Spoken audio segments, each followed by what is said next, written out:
morning, delegates. Good morning. We are already 30 minutes past our starting time. Can I request that we settle? Thank you, DG, and good morning, everyone.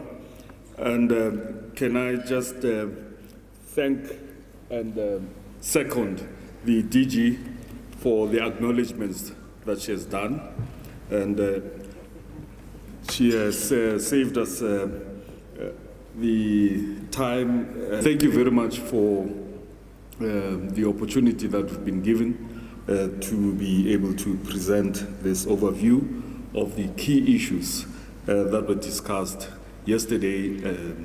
In fact, for the rest of the time, including the overview of the political session that we've had. DG, I'm going to share this platform with the leaders of the commissions, and I'd like maybe just to save time to invite them up front to come and join us here, so that when I get to that session, I'm able to hand over to Commission 1, Commission 2, and Commission 3. So it's Cindy, it's Lutando, and the point that was also being made as scene setting was this continuum that we always forget, that whatever happens in our farms, in our parks, has meaning for the entire process that links up our rural and our urban, and that we must always seek ways that the conference, and the third point I think is very important, it talks about capabilities of the state, of a developmental state, but specifically linking to professionals in our bureaucracies. Our officials, us as officials, that we should always be ethical in whatever we do, but most importantly, we must be geared towards ensuring speedy resolution of matters such as land claims and building sound management and relationships with all our stakeholders, but especially and particularly with our CPAs. It talks I'm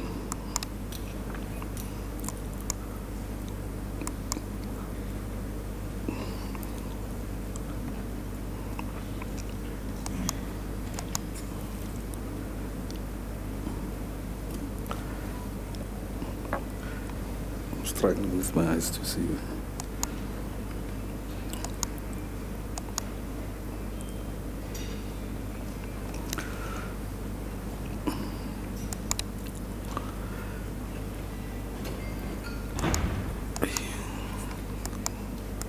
Sorry about that.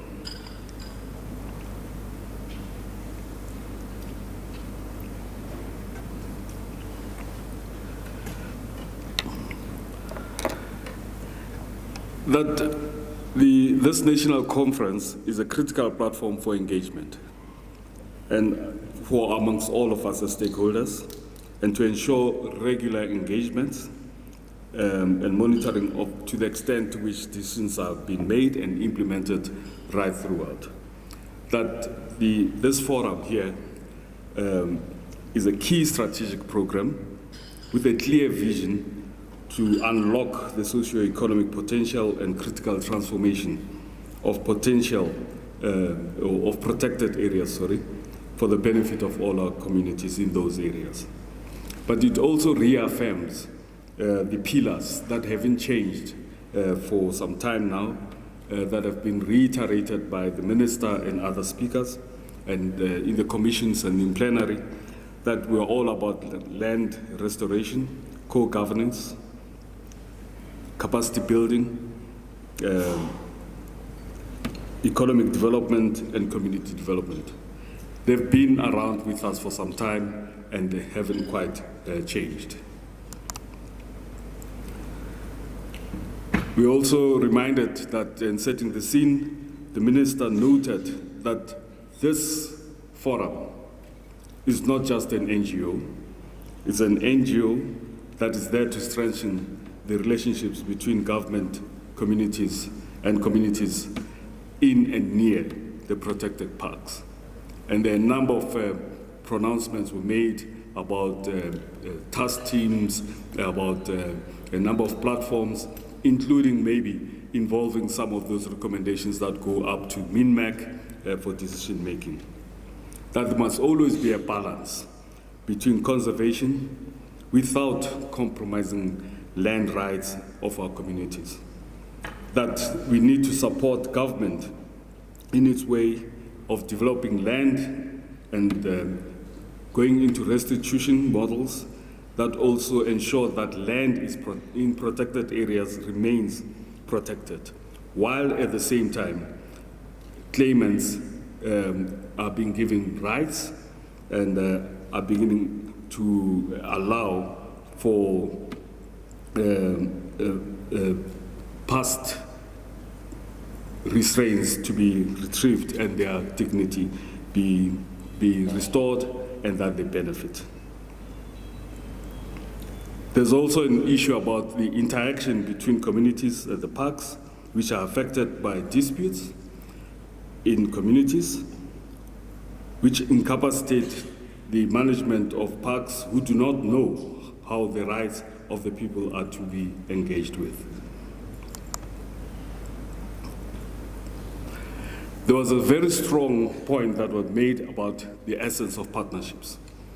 And we were very glad to hear of a number of memorandums of understanding that were achieved or been entered into, chiefly with COGTA, but particularly with the traditional authorities or traditional leaders, MOUs with business development, through the Department of Small Business Development to ensure that SMMEs in these communities are supported and are empowered.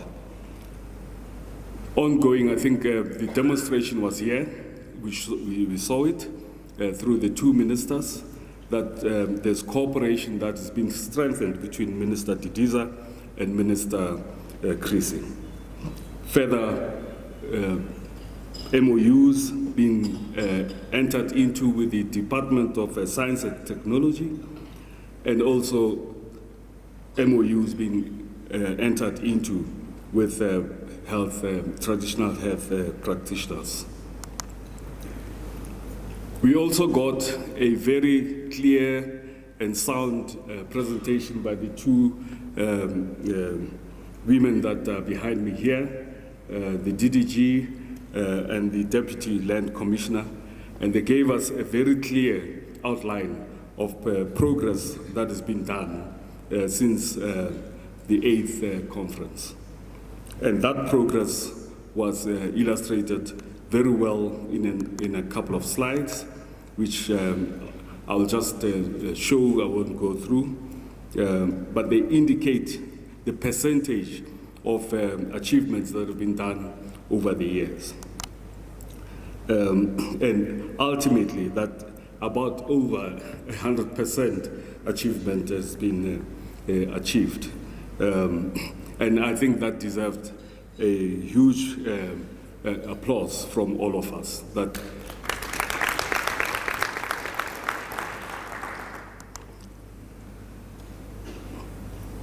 I'll just jump through some of those slides. I won't show them one by one.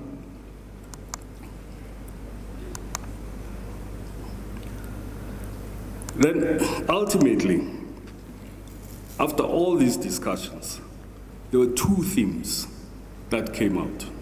You know, in many conferences, people come up with 10 themes, 20 themes, or 20 strategies and stuff like that. We came down to this conference down to two issues. And those issues are about transformation and co-management. It didn't matter which province you come from. It didn't matter whether you come from government or from a management authority or from a community or from an NGO or from the academic institutions. Most, in fact 100% or near 100% of all contributions came down to these two issues. It's about transformation and it's about co-management. All the other issues about the youth development, about financing, about private sector financing and all that became subsections or cross-cutting issues. And it also came up, as you'll see when we make presentations around the commissions, that these two themes are what we're going to be taking forward over the next reporting period. The themes mean that if anything, if we don't achieve these two matters, then we should pack up and go. That our business is done and we have failed in our respective mandates. The first theme on transformation was predicated on simple questions about what does transformation mean. We had a panel here and I was happy, or we were happy to find that each and every panelist started their inputs by trying to define what transformation means. Some of them used analogies that I don't have time to repeat. But there was also a question about how we define transformation. But key to that was this yearning to learn from other sectors. And speakers after speaker, or a couple of speakers, were looking at mining. We're almost like benchmarking ourselves with the transformation in the mining industry. Not just in terms of different measures of transformation in terms of economic growth, job creation, women empowerment and all that, but also in terms of value, that we are a 1.4 billion sector. Mining is probably sitting at some point, and what would it take for us to be able to reach that level of contribution to the GDP like mining? There was also a huge element of beginning to interrogate what are those key elements of transformation, of a transformed sector. If we say a sector is transformed and our sector is transformed, what are those key elements that we should be looking out or looking out for? And how do you measure it? So that these 3 points, what is transformation, how do you define it, and how we learn from other sectors, how we interrogate and how we measure, came right through in most of the discussions. But one of the points that was made is that it's about the elements of a transformed biodiversity sector, and that's speaking to us, that we're effective in conservation, we use our resources effectively, we sweat our assets, we sweat our lions, we sweat our buffaloes, as we sweat our cows and our resources and our land. There's beneficiation, we agro-process, we do all sorts of things to make sure that there's beneficiation. We develop skills. Our people get skilled and are active participants in, especially in the rural and marginalized communities. And we're fair, we're equitable in sharing our benefits and the socio-economic sustainability. Then there were a number of sub-themes then that came in. There was gender mainstreaming, largely looking at women and youth. We had nice discussions and nice inputs about financing and investment attraction.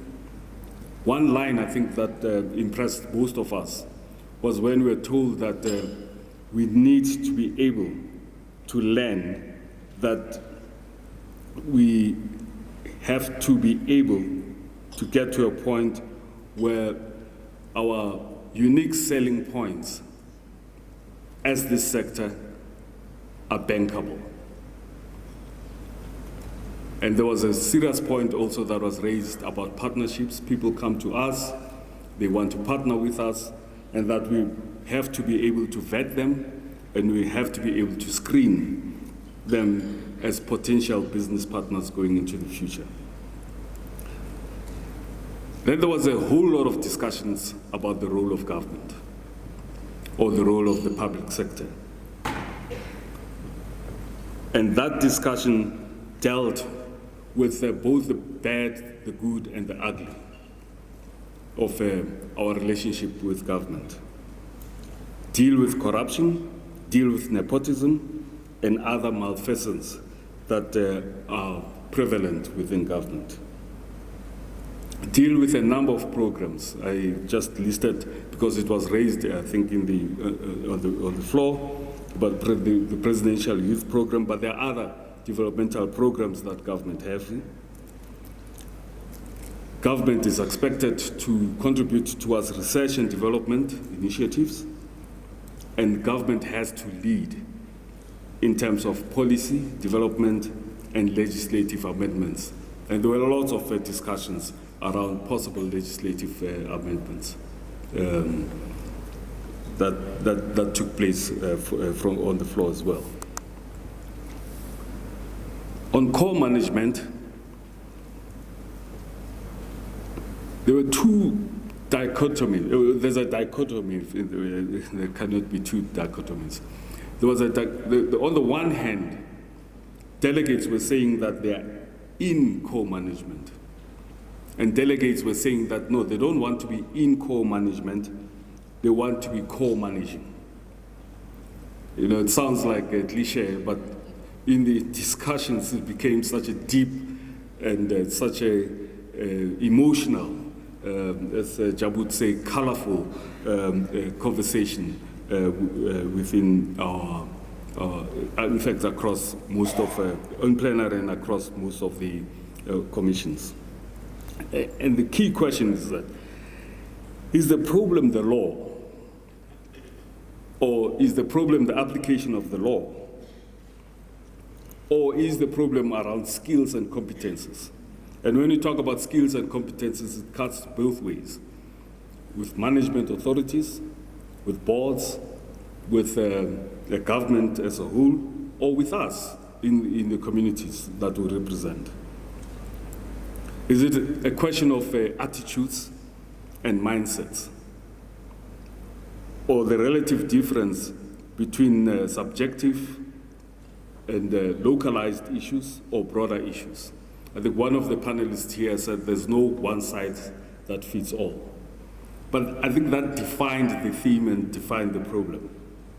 But the problem is about the CPAs themselves, the agency boards, management committees, provinces, and it's mostly about post-settlement issues, not pre-settlement. But it always started with a question.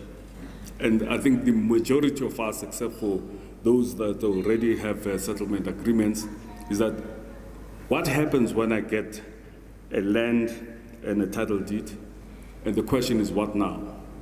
Someone spoke, I think, on plenary or in one of the commissions about people needing counseling for the fear of the unknown. And the fear of the unknown resided on both sides of the table. So there were dilemmas around ownership and management. There were settlement agreements that were perceived to be limited to being managed by management committees. The question of land title deeds, with clauses that prohibit land to be used as security. I think the question was about for how long? And those are some of the issues that this team had to deal with. And lastly, the question around conceptions or misconceptions between communities and government. There are misconceptions or conceptions on both sides about what core management is about.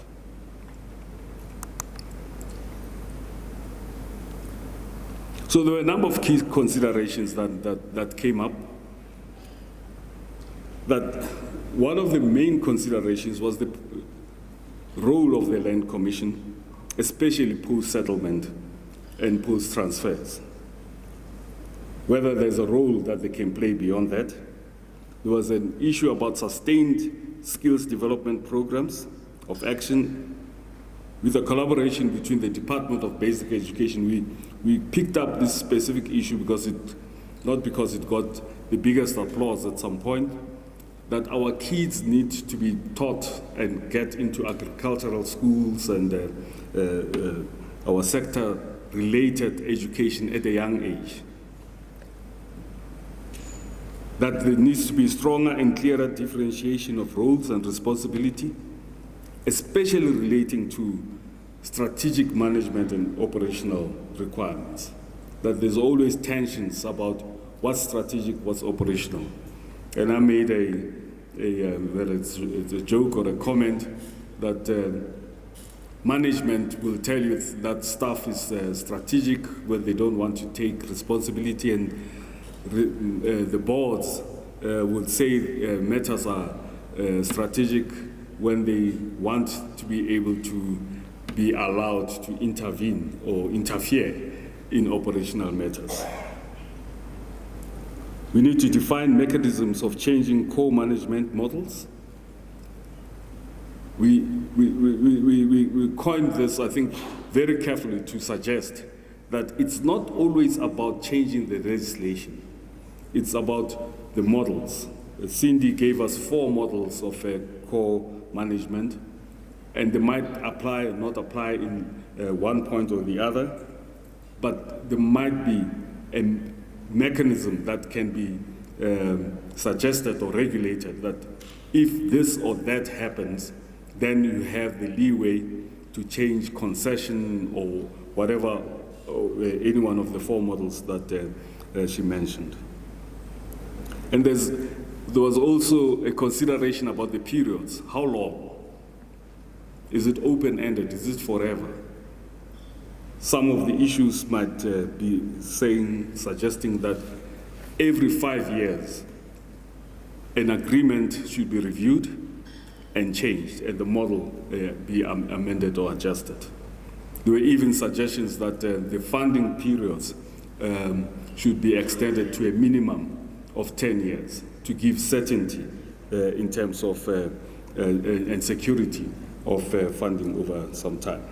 So these are the matters generally that came out of the discussions in plenary and in response to panels. Then we got into commissions.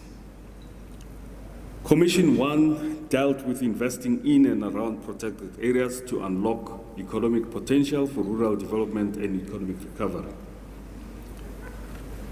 The focus was investing in and around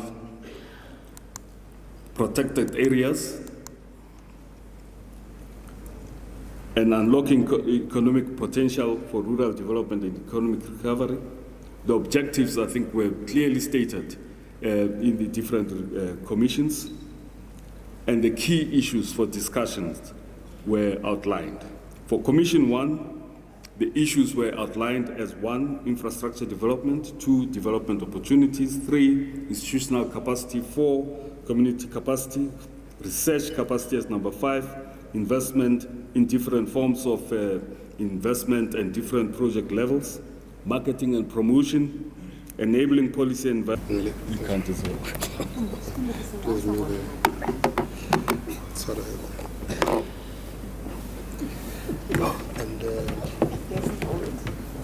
From in the slides themselves, but I think at a very high level, what we want to do is to just highlight some of the key recommendations from our commission, and then we'll take you through the tables with a bit more detail, perhaps just focusing on the substance of the recommendation itself, and then dealing with the motivation and some of the information. You can see that it is in the table itself, but in the interest of time, we hope that when the report from the conference is shared, you can be able to go through that detail.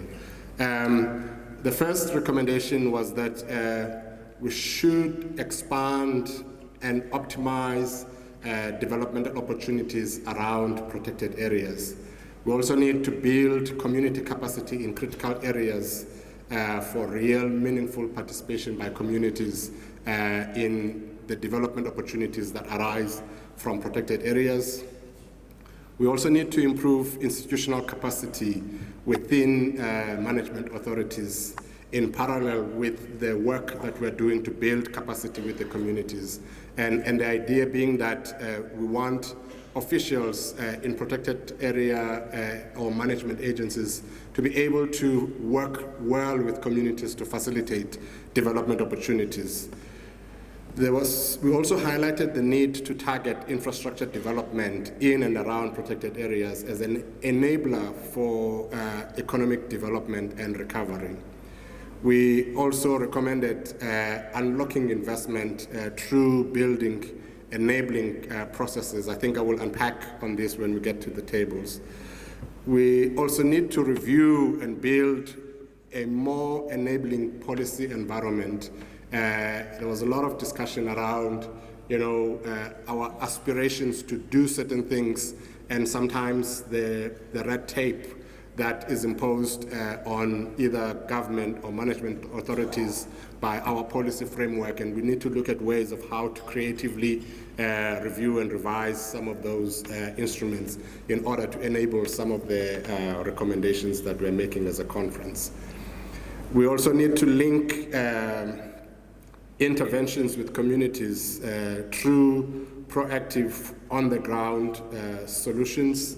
And again, there will be more detail in the tables. And then target community access to markets through value chain, aligned marketing and promotion. And lastly, improve research capacity within communities, building capacity and growing economic opportunities in the process. So now going to the tables, basically, as I indicated, I think I'll just touch on the recommendation itself and the detail within that, go to the motivation. I think the other information, is available and will be made available with the report. The first recommendation around expanding and optimizing development opportunities around protected areas basically centers also around, or the further detail within that was that we need to produce guidelines for detailed assessment of development opportunities that are conservation compatible and aligned with development plans around protected areas across sectors to include biodiversity economy, bioenergy, water, tourism enterprises, livestock value chains, bioprospecting, harvesting, natural resources, waste economy, circular economies. Basically, this needs to include mechanism, or these guidelines need to include clarifying. Thank you very much, Chair. Please allow me to say all protocol observed in respect of time. Like you said, our commission, but firstly, maybe thank you very much to all the members of Commission 2 for their contribution, robust discussion, and meaningful contribution. Thank you very much for that. As the Commission 2, we came up with 11 recommendations. We tried to consolidate it, so we put forward as an abridged recommendations from our side. But just to remind you, like my friend at my back here said, our commission was based on a New Deal, which is centric to people. That is, in short, our commission was all about. I will just skip slide and then go to, I'm not going to go through the recommendations here. I'll go through them on a slide format, and then I will deal it with it over there. The first one was the review of co-management agreement and standardization across board. There was a feeling in a commission that, after each and every 5 years, you need to review what are lessons learned, what you need to input going forward, and then how to improve as well in terms just to make sure that the beneficiation goes to communities. Remember, when these agreements were drafted previously, there was no blueprint, so we were learning as we go. So I think it's a necessity that we review it and then lessons learned put into place, and then move forward. I'm not going to go through all the details. I'm just going to focus specifically on the recommendations. And then our recommendation 2 was to forge strategic relationship with potential partners for the sustainability of conservation and economic development.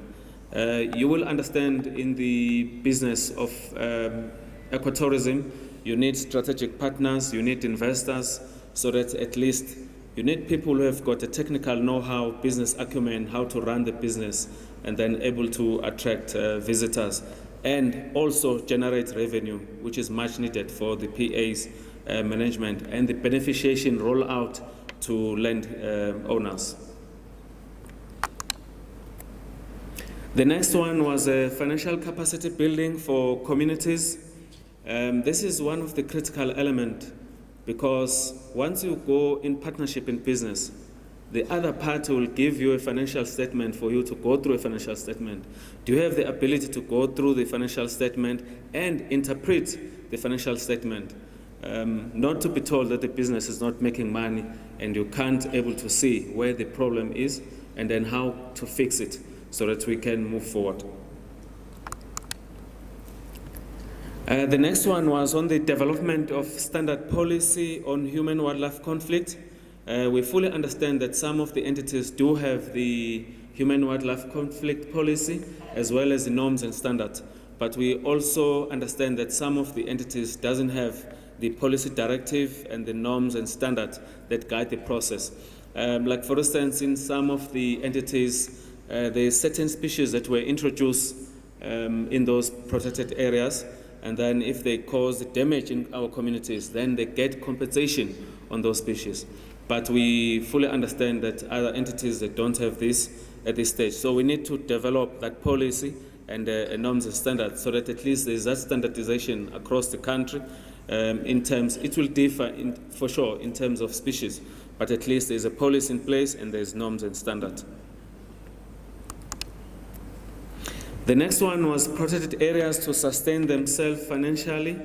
This touches on commercialization of our asset, packaging of our product offering that we have in our PAs so that we can be self-sustainable. It is a fact from all public entities that the public purse is shrinking each and every year, so we need to come up with innovative ways and Good morning, leadership. With the protocols observed earlier, let me proceed for the sake of time. This commission originally had 15 recommendations, 15 to 16 recommendations. We agreed that 5 recommendations will come to this forum. The rest of it doesn't necessarily have to be recommendations, but it's been noted in the report as actions that will be quickly undertaken, which I will also talk to. The 5 recommendations, Chairperson, is the fast tracking of land restitution as well as land reform. The second one is the establishment of a 10-year beneficiary register. And the third one was accelerated purchasing and acquisition of strategically located land.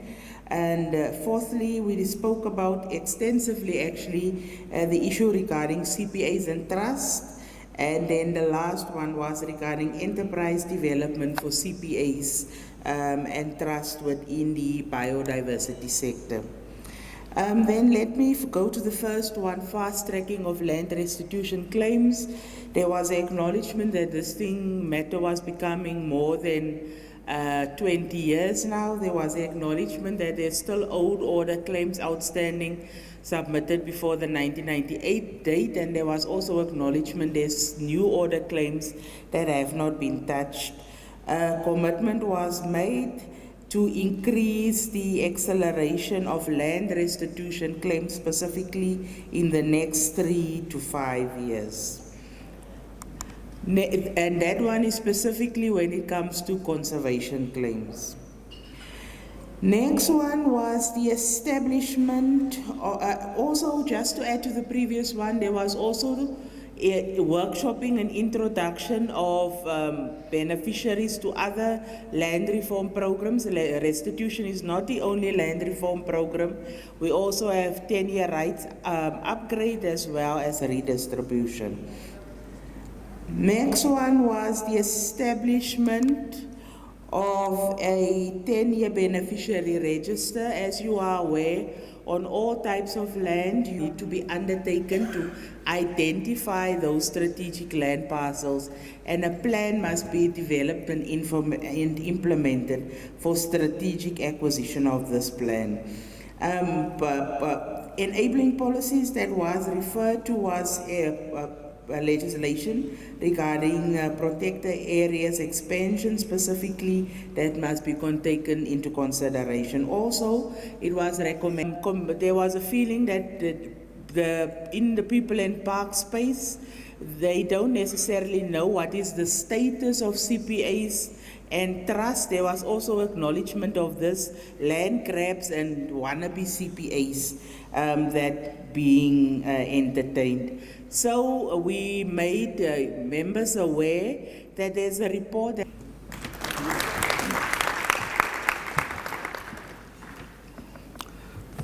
Thank you, Cindy. DG, just as a last point, there were a number of key messages that kept on coming up, and we thought maybe it might be useful just to capture some of them. The first set of key messages, it's not me.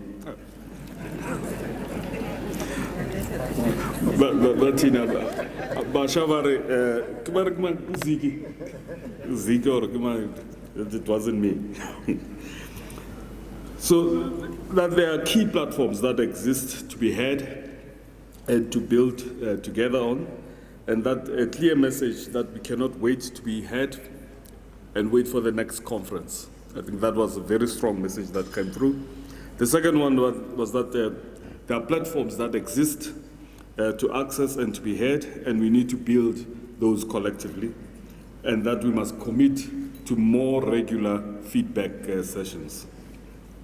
There are different forms of engagements, and people, there were questions whether the CPA is the right approach, engagements between management authorities and CPAs.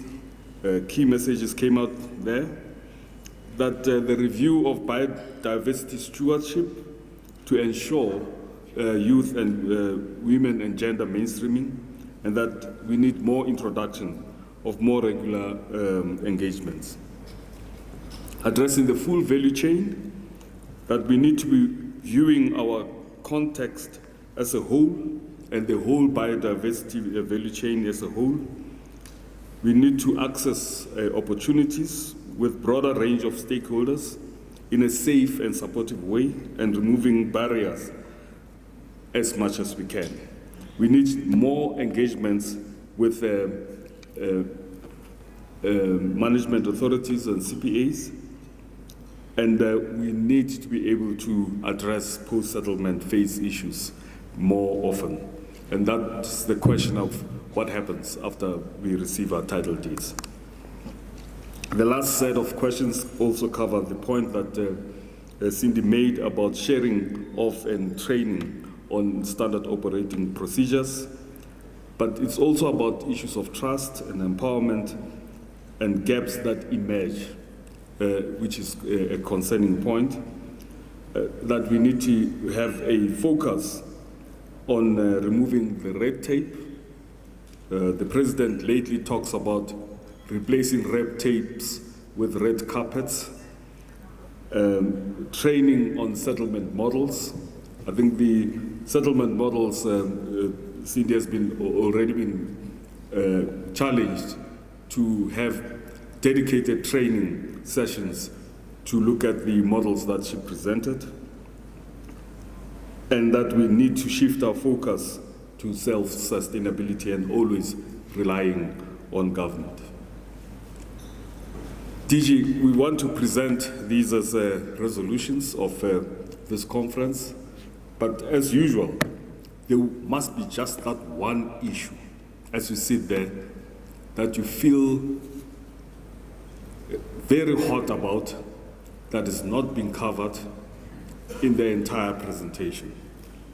Now, we want to give you an opportunity to raise that one issue, that you have all the democratic right to raise that one issue. Ekshisai. That one issue, so we want you to take this opportunity to raise that one issue. And you are going to raise it in private, but it's going to be public. We're going to know your issue. Yeah. Commission 1 had the pleasure of going through this exercise, and it went very well. And we want to extend this opportunity to all of us in plenary and to all of us as a collective, not just as a commission. So we invite you then to answer that question on the screen.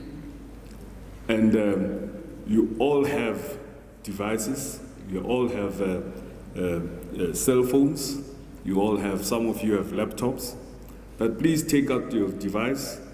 This is the one time in any conference where you are allowed to keep your cell phone on. Okay, so take it out, switch it on, and answer that question. What is, I'll have to go nearer now. I'm not sure. It's just persistent. So it's corruption, it's governance, training, youth, collaboration, funding. Then it goes down like that in the matter of priority. Co-management. You know, despite the fact that it's one of our second biggest themes, but as a collective, as Liligat, the co-management issue doesn't seem as prominent as corruption, training, and youth, accountability. And these are the type of issues that I think, fortunately, DDG probably covered in our declaration. Because the declaration will be an embodiment of our consensus behind the recommendations to be the resolutions of this 9th conference. With that, I'd like to hand you back to you to the DG, and thank you very much. And thank you very much for your patience. Thank you. Thank you very much, DG, and good morning to conference delegates. I'm here to confirm the way forward from this conference that we've held since the 31st of March to today, being the 2nd of April, to confirm that all the presentations that were made here and the speeches, including the resolutions, they will be emailed to all conference participants, where you have provided an email address. They will also be loaded onto the department website for you to download at your free time. Then to also confirm that we will undertake a workshop. You can tell that that sentence was written by a government official, but that workshop will take place before the end of June. That is the first quarter. That's what that was meant by the first quarter of the financial year. So that will be before end of June, to develop a clear implementation plan based on conference resolutions. We will also take the resolutions and the implementation of the intergovernmental structures to working group 1, which is where management authorities meet on a quarterly basis. But even before that working group 1 takes place, the provincial representatives of people and parks in the various provincial government departments and the management authorities will be convening with the chair of the youth wing on stage to join me as I read the declaration. I am also recognizing the management authorities from the provinces and the respective entities in conservation management. So the 9th People and Parks Conference Declaration Statement reads as follows. We, the delegates of the 9th People and Parks Conference, coming from all our 9 provinces of the Republic of South Africa, bound by our founding statement as articulated in the 2003 Cape Vidal Memo, the 2002 Cabinet Resolution, the 2008 Cabinet Memorandum, and the 2010 Co-Management Framework, determined to realize tangible socio-economic and other benefits arising from the development, management, and promotion of conservation areas and their spheres of influence, noting the 5 pillars of the People and Parks Program and all resolutions from previous conferences. Do hereby declare that we shall convene within 3 months to develop the program of action or an implementation plan for the resolution of the 9th People and Parks Conference, develop a social compact to strengthen our partnership for a new deal for people and nature, create conditions for the involvement of the private sector through investment in our conservation business, expand opportunities for People and Parks Program beyond our compact by supporting cooperative governance initiatives, implement focused transformational programs that support businesses owned and operated by women, youth, and previously disadvantaged individuals throughout the biodiversity economy value chain. Double our effort to ensure that all outstanding land claims within protected areas are pursued and settled. Commit to uphold and implement resolutions as adopted by the conference. So we declare.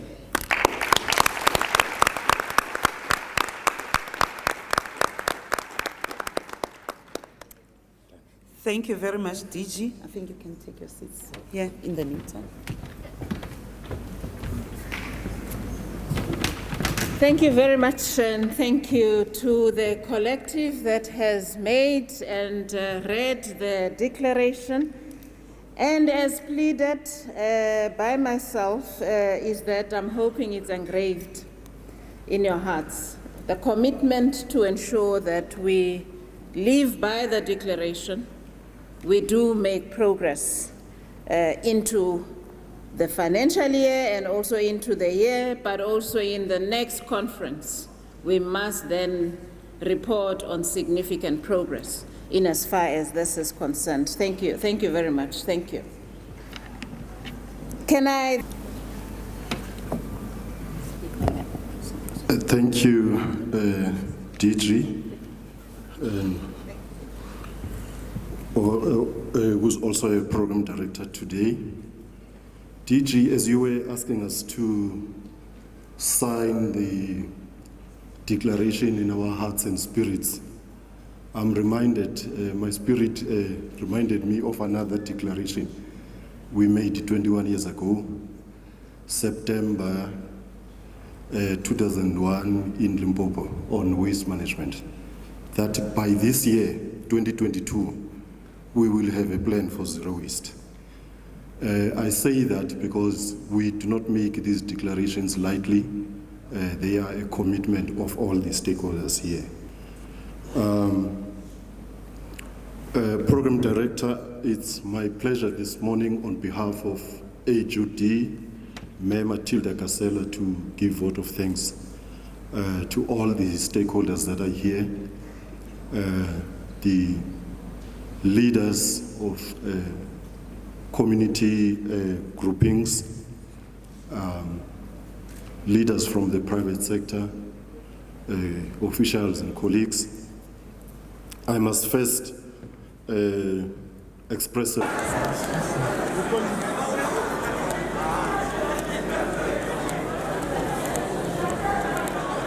Hartstikke notes hier, da?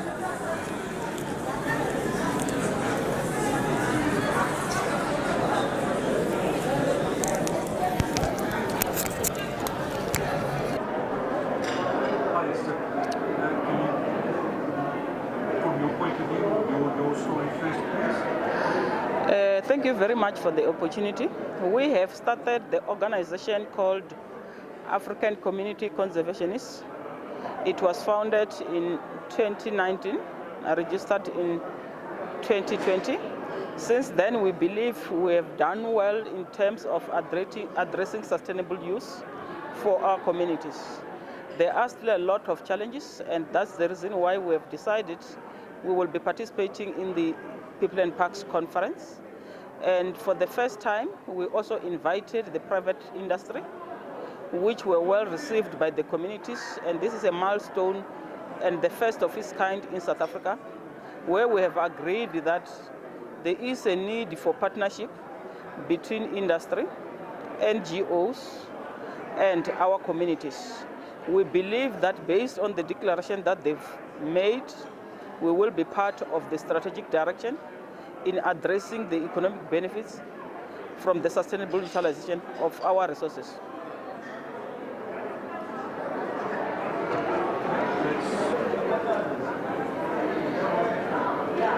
Esther, what's your takeaway from this conference?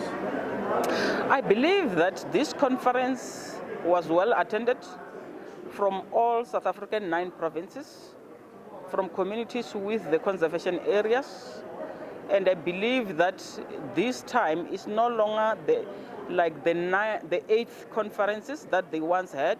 This was a special, unique conference in such that we had an opportunity to interact with government, communities, and private industry. Talk about your community, the Makuya community, received some rhino not so long ago. And there was talk about benefiting the community, your community, benefiting from these rhinos. What's the progress on that score? We have done quite a bit of a progress with the assistance of the industry rhino owners who donated the rhinos, because they've assisted us to start applying for different permits for us, one, to own the rhino horns, and secondly, to own the rhinos themselves. There are still a number of challenges, including the security of our rhinos, and that is why we have taken a strategic decision that those rhinos will still be in the farm of the donators.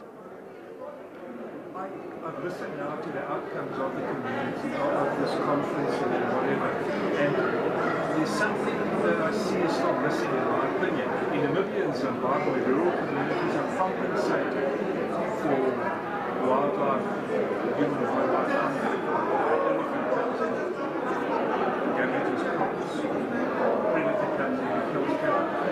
Is that something that was discussed at all? It was discussed in detail. There is a bit of a